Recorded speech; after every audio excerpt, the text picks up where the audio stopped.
Sleeping Prince भी कहा जाता है।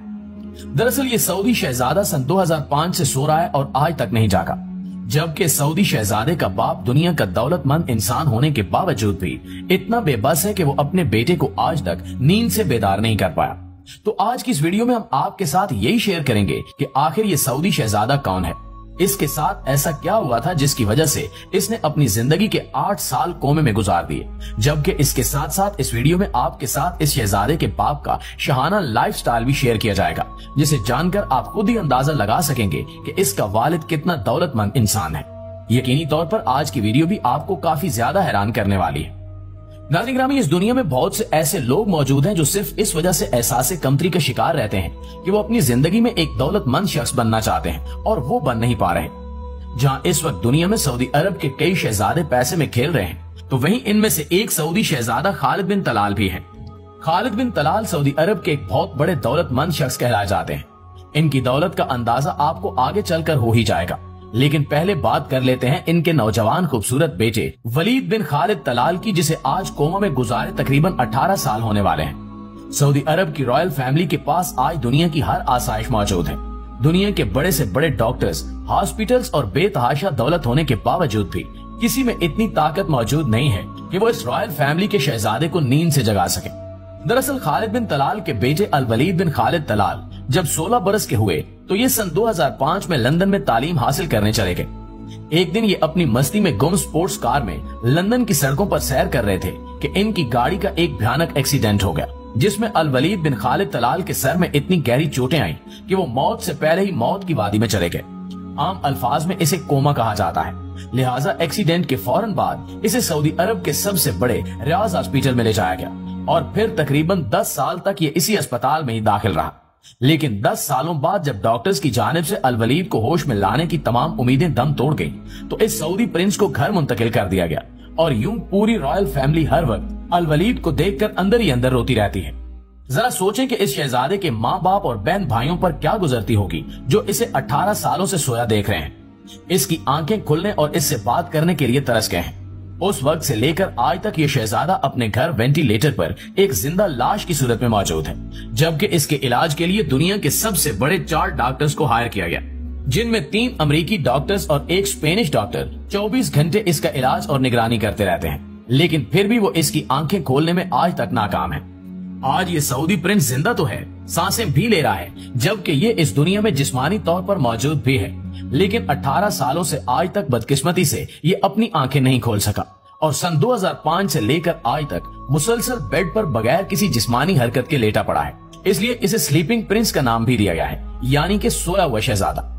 इसमें कोई शक नहीं कि अल्लाह पाक जिन्हें ऐशो आराम देता है वहीं उन्हें दुख भी देता है। जहाँ हर वक्त खुशियां मनाई जाती हैं, वहाँ गम भी मनाए जाते हैं। उस भयानक हादसे के वक्त अल वलीद बिन खालिद तलाल की उम्र 16 साल थी, जबकि आज बेड पर सोते सोते ये 33 से 34 साल का हो चुका है। जबकि सन 2005 से लेकर सन 2023 तक शहजादे अल वलीद ने सिर्फ 2 बार हरकत की है। एक बार इसने अपनी बहन रीमा बिनते तलाल की आवाज पर अपने हाथ की उंगलियां हिलाई थी, जिसकी वीडियो भी सोशल मीडिया पर अपलोड की गई थी। दूसरी मरतबा तब जब इसने थोड़ा सा अपना सर हिलाया था। उन दिनों जिस्मानी हरकत के बायस पूरी रॉयल फैमिली में एक शानदार जश्न मनाया गया था, क्योंकि अब सबकी उम्मीदें एक बार फिर से बहाल होना शुरू हो गई थी। जबकि सोशल मीडिया पर भी इस शहजादे की वीडियोस खूब वायरल हुई और पूरी दुनिया ने इसे बेशुमार दुआएं भी दी। लेकिन सच यही है कि अल्लाह की मर्जी के आगे पूरी दुनिया बेबस है और कोई भी कुछ नहीं कर सकता। उस रब की क्या मर्जी है, वो क्या चाहता है, ये आजमाइश कब तक रहेगी कोई नहीं जानता। सिर्फ वही एक दुनिया और जहान का बादशाह हमारा अल्लाह ही जानता है। ये कहानी सुनने के बाद इंसान का ईमान ताजा हो जाता है। वो अल्लाह पाक दिल में तो आता है पर समझ में नहीं आता।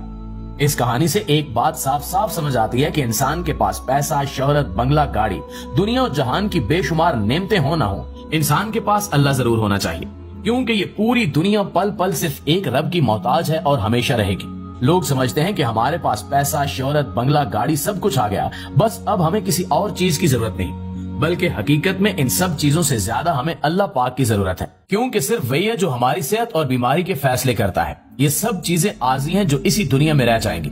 जिस इंसान को रब मिल गया तो समझ लें कि इसको पूरी दुनिया मिल गई। नाज़रीन ग्रामी, रॉयल फैमिली एक दौलतमंद शख्स खालिद बिन तलाल और इनके सगे भाई वलीद बिन तलाल को आज पूरी दुनिया इनके पैसे की वजह से जानती है। अगर आप इनकी दौलत का अंदाजा लगाना चाहें तो इस बात से लगा लें कि इनके बाथरूम का टॉयलेट भी सोने का बना हुआ है।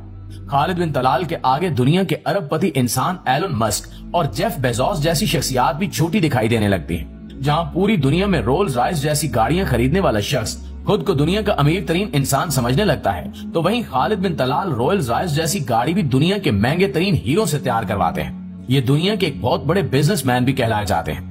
एक रिपोर्ट के मुताबिक खालिद बिन तलाल के पास इस वक्त दुबई के किंग शेख मोहम्मद बिन राशिद अल मखतूम से भी 2 गुना ज्यादा दौलत मौजूद है।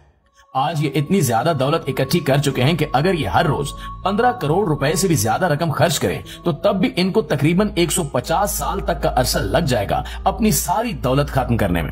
इनकी इतनी ज्यादा दौलत जमा करने का राज इन्वेस्टमेंट है। ये अपने पैसे सऊदी शहजादों की तरह फजूल चीजों पर खर्च करने की बजाय कई प्रॉफिटेबल जगहों पर इन्वेस्ट करते रहते हैं। इसी तरह इनका पैसा बढ़ता चला गया और आज इस हद तक बढ़ चुका है जिससे गिनना भी नामुमकिन है।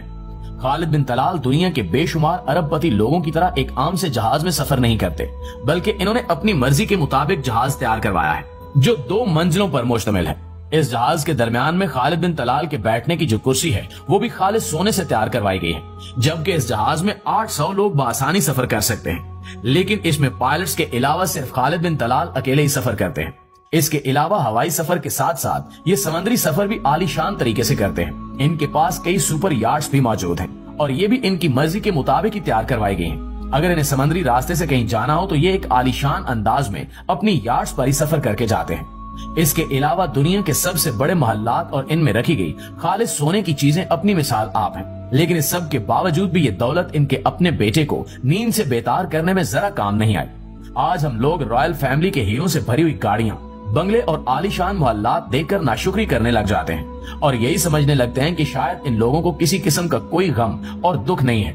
ये लोग कितनी खूबसूरत जिंदगी गुजार रहे हैं, लेकिन हकीकत में हम लोग सिर्फ ऐसे लोगों के मुस्कुराते हुए चेहरे ही देख सकते हैं। अंदर से इनके दिल का क्या हाल है हमारा रब ही जानता है।